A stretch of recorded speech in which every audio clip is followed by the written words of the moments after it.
So, usapang beauty tayo, no? Kasi vanity is the favorite sin of women like us, no? So, how vain are you? I feel like it's also men's favorite sin. Ayaw lang nilang sabihin. How special is David ikaw? Handa umibig muli.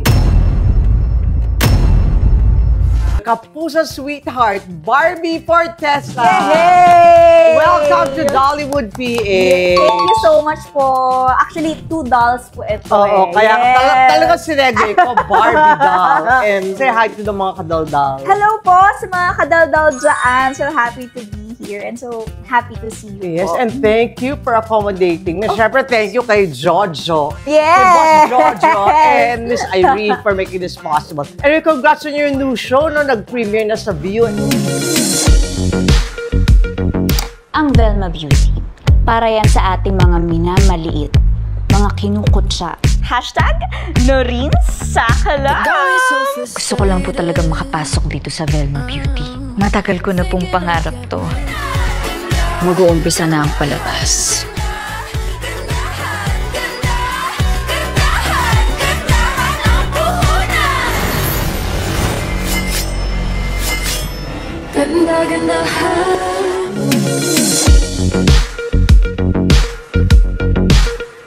And of course, the GMA7, yung Beauty Empire. So, usapang beauty tayo, no? Kasi vanity is the favorite sin of women like us, no? So, how vain are you? Kasi kasama yan sa job description bilang artista, no? Maging vanidosa. Ayoko naman pong ibaling lang sa mga kababaihan ang vanity. I feel like it's also men's favorite sin. Ayaw lang nilang sabihin. Ayaw lang aminin. Ayaw lang nilang aminin. Oo. Minsan mas vain pa sila sa mga babae. Totoo.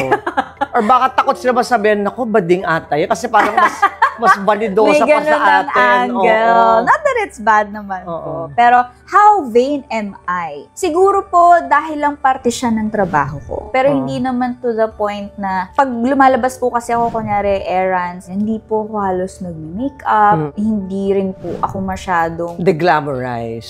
hindi ho talaga. Pati ho yung pananamit ko, naka-pantalon lang po ako, t-shirt lang, ganyan. Hindi ka naman yung tipo na kada dumadaan sa salamin, talagang titingin na GGSS. Diba yung gandang-ganda sa sarili? Actually, may something po sa akin na pag normal na araw, hindi ko alam if it's psychological, ayokong tumingin sa salamin. Parang nagsawa ka na kasi you're always under the lights. I'm always in front of a mirror, getting glammed up, or I'm always in front of a camera. So, pag personal time ko, ayoko nang tumingin sa salamin. Kasi Beauty Empire, no, yung new show mo, are you open to cosmetic surgery? Not that you need it, no, pero what's your take on cosmetic surgery? Cosmetic surgery, I think, is an investment. Kasi hindi naman din po biro. Yeah, if you can afford it, why Yes, not? ang mga ganyang klaseng enhancement. Ako naman, I really support people who do that. No judgment. No judgments talaga. Kasi nakikita naman ho natin sa mas ikabubuti ng kanilang confidence. Balik alindog Yes. program. At saka,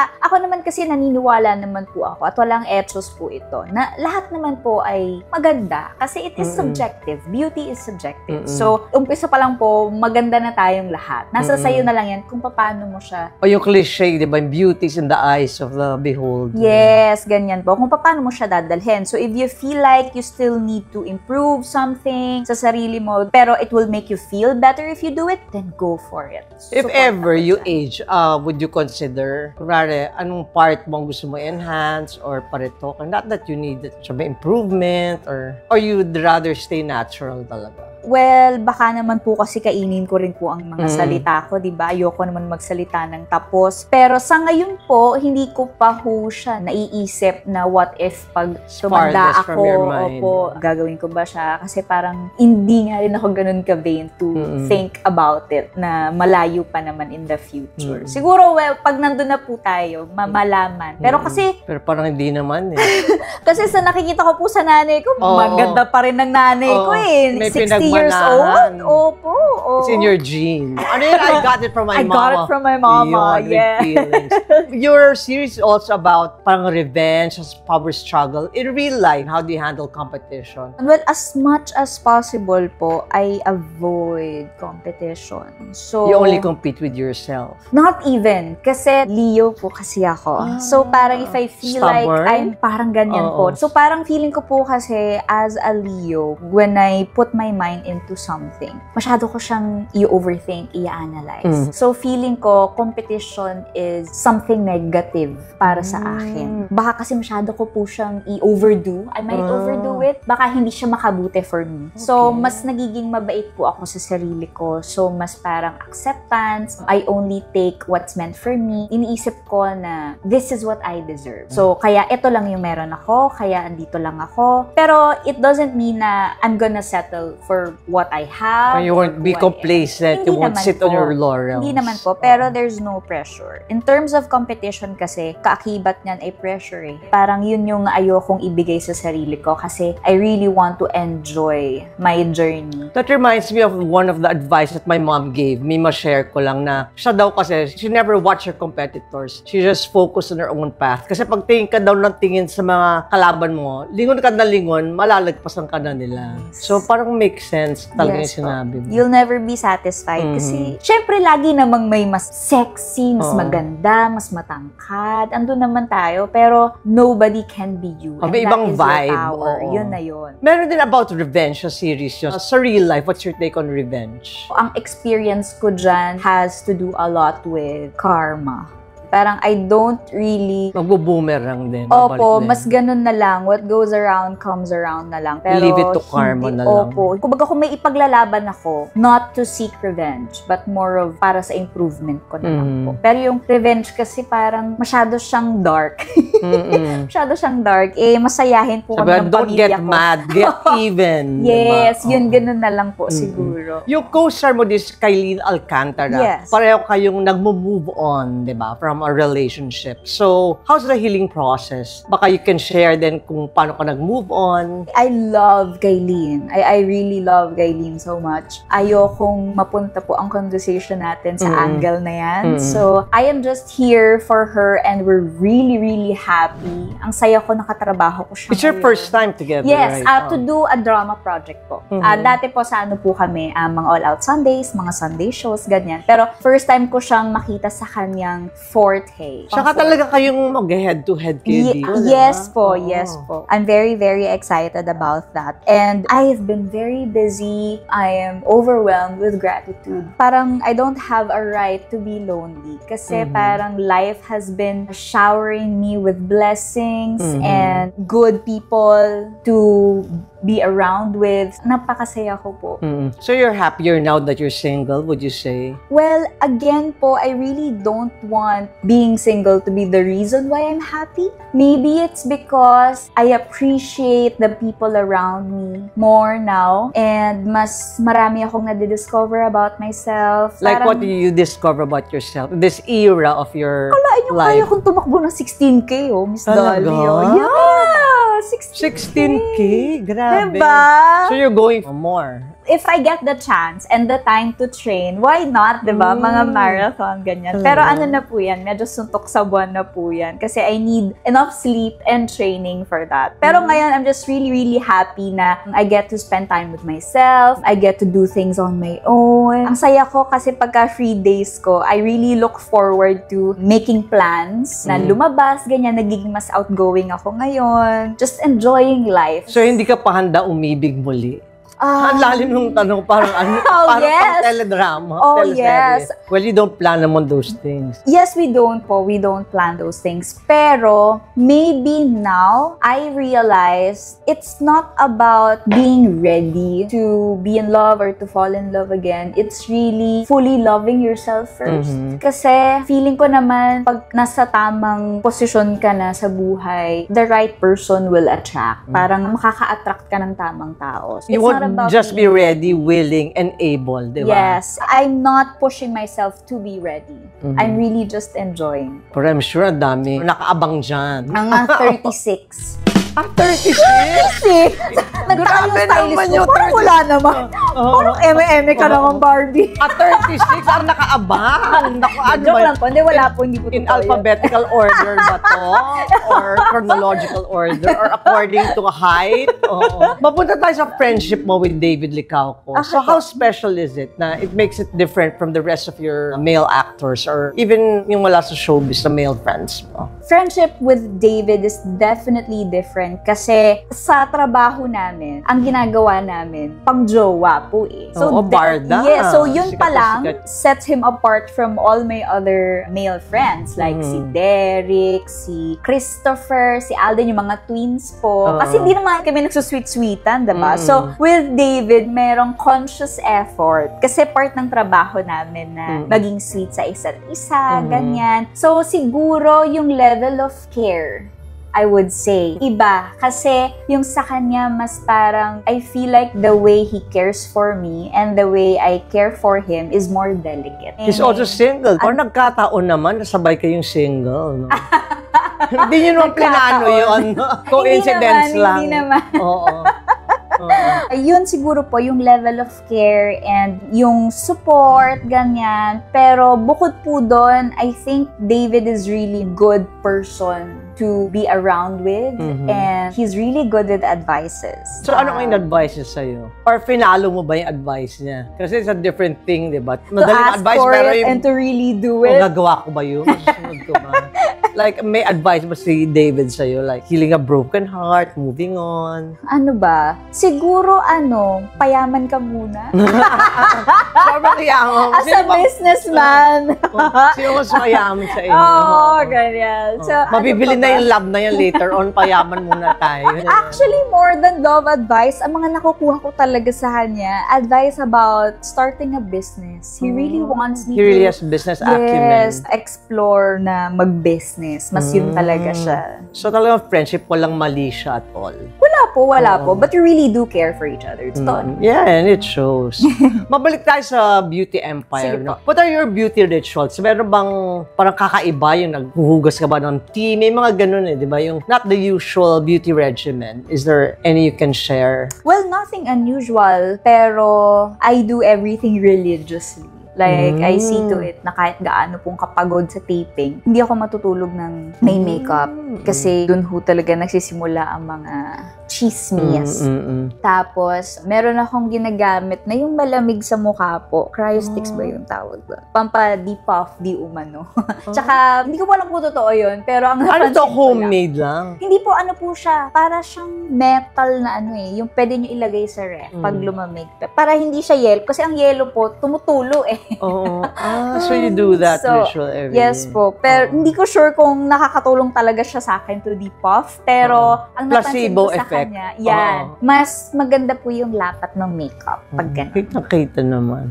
And what are your beauty icons, style icons? Definitely Taylor Swift. Taylor Swift, and I also look up to Anne Hathaway, Zendaya, Mga ganyan. classic. Hindi ko sila ka-body type, pero bahala na. Nasa pagdadala yan. Oh, yes. Opo. Ayan. And then, beauty icon. I'm sure marami namang may beauty icons sa'yo. Thank you po. Hindi ko alam. Wala pala akong beauty.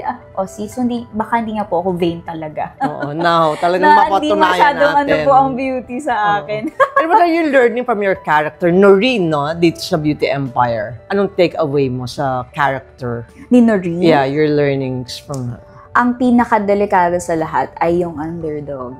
You'll never know pag bigla nang umalma. And tell us also about your other project, horror naman, di ba? Thank you so much po for asking about it. You're Thank you po. everywhere. Talagang era mo ngayon. Maraming salamat po. Yes, I do have upcoming alternative narrative horror film by GMA Pictures. Sinumpa mo ang iyong sarili. Sarap na sarap sila sa kasalanan mo.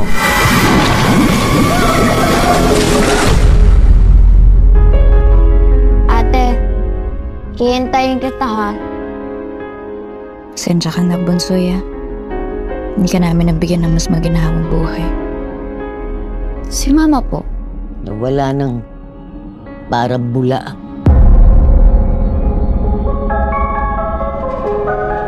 Luna Caceres po.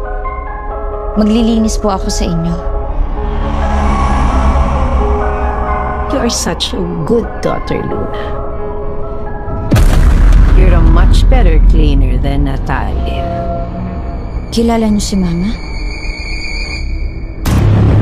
Bakit parang pag nandito ako sa lugar na to, alam ng lugar na to ang lahat ng iniisip ko. Mga alaala ko. Kukunin nila ang buong diwa mo. Sino namang sila?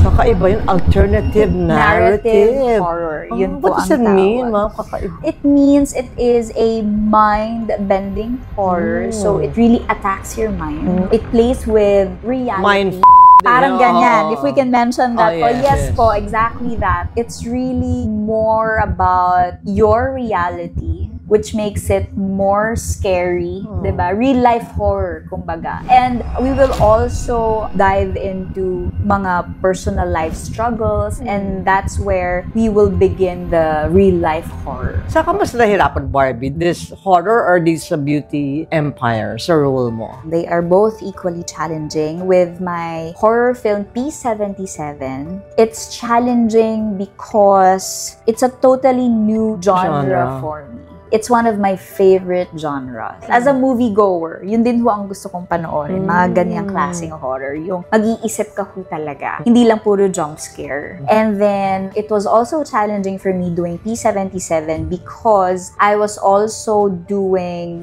Pulang Araw at the time. And my other film, Kontrabida Academy, which was straight-up comedy naman. So I was doing a war project, I'm doing a horror film, and a comedy film. Grabe, buti na ako compartmentalize mo yung mga rules mo. Di ba nakakalito? Para pag uwi mo, sino na ba ako? Di po ba? Kaya no time to feel lonely talaga. Just really happy. Dito naman po sa Beauty Empire, ang challenge po dito is, tingin ko yung building a good camaraderie with my co-actors. Kasi lahat po sila halos ay unang beses ko lang po makakatrabaho. Dito ko pa lang po malalaman kung paano sila magtrabaho. Technically, emotionally, hindi po ba? Siguro po yun, kung paano magtimpla ng eksena. Pero masaya kasi everyone was so generous and willing na magbigay sa mga eksena. So, walang sapawang kayo ni Kailin kahit pareho kayong bida here? Hindi po, wala po. At saka, ang pinaka nagustuhan ko po kay Kailin. Oh, grabe yung teaser nyo. It reminded me of yung Cherry Hill and Sharon. Yes, oo, Na for ganon. this generation naman. Ang pinaka nagustuhan ko po kay Kailin, siya yung klase ng mataray na character, strong character, na hindi ka maiinis. Bakit? Kasi malalim. Malalim po ang kanyang hugot, malalim yung kanyang pag-arte. If anything, makakasimpatya ka pa nga sa character na bakit siya ganun. So yun yung nagustuhan ko sa kanya, na hindi lang niya basta ginawa yung character. Talagang inaral niya po. As a character mo si Noreen, anong nagustuhan mo? How can you relate to Noreen? Nakaka-relate po ako sa character ni Noreen in terms of doing everything for her family. Seeking justice para sa nangyari sa pamilya ko. Gagawin ko po talaga. Si Noreen, siya rin po ang nagpo-provide para sa kanyang family, sa kanyang nanay. Same goes to me, I am a breadwinner. So, malalim din po talaga yung hugot ko dito. Ulirang anak. Grabe naman po yung ulirang. Hardworking, passionate. Kaya pwede na lang pagpatayo ng monumento. Ay, hindi naman. Ayun po. So, mas ganun. And also, dito po kasi, idol ko po talaga yung ate ko. I really look up to my sister. And sa totoong buhay, siya rin po talaga ang aking real-life hero, I would say. So, parang art imitates life. Yes. Dito. Opo. Bukod dun sa murder mystery. So, kung gagawin ka namang Barbie dad, kasi di ba may sporty Barbie, party Barbie, anong tawag? Barbie? I think tired Barbie. Barbie? Yan ba sure? Yan ba sure lang tired? Pero maganda, parang realistic, di ba? Kasi yung Barbie parang hindi makatotohanan, di ba? Sobrang talagang ayos na ayos. Di ba? Para ano naman? Ano ba? Na lang, happy Barbie. Oo, happy. Ayan, happy Barbie. Too happy to be tired. Yes. Happily tired. Ganun na lang. Ganun na po. Happy Barbie. And last question, in line with Beauty Empire pa rin, when you look at yourself in the mirror, what do you usually say to yourself these days? I'm so proud of you. And all you've overcome. Yes, parang I'm so proud of you, or parang Keep slaying, girl. sabi ko na kaya mo yung ganyan. Kasi there are times, especially po pag alam ko na it's gonna be a hectic week, parang lagi akong Iniisip mo palang pagod ka na. Oo, parang ganyan po. And then, after kong ma-survive lahat yung buong linggong yun, sabihin ko, di ba, kaya mo naman. Di ba, ang galing mo. Di ba? Yan ang mantra. Ayan. Okay, invite everyone Yes. to... Hello po again, mga kadaldals. Again, I am so thankful to be here. Thank you so much po. Maraming salamat. I am inviting all of you to please watch Beauty Empire, a murder mystery family revenge drama now streaming on View, and it will be shown on GMA Primetime this July 7. Nauna yung sa View. Yes po. So if you have View app, you got first dibs po sa aming episodes. Mahahaba po ang episodes namin sa View. So, pwede rin po kayo manood doon. Thank you so much, Thank you so much Barbie. po. Keep Maraming slaying salamat and po. keep blooming. Thank you, mga kadaldal. Till next episode. Bye!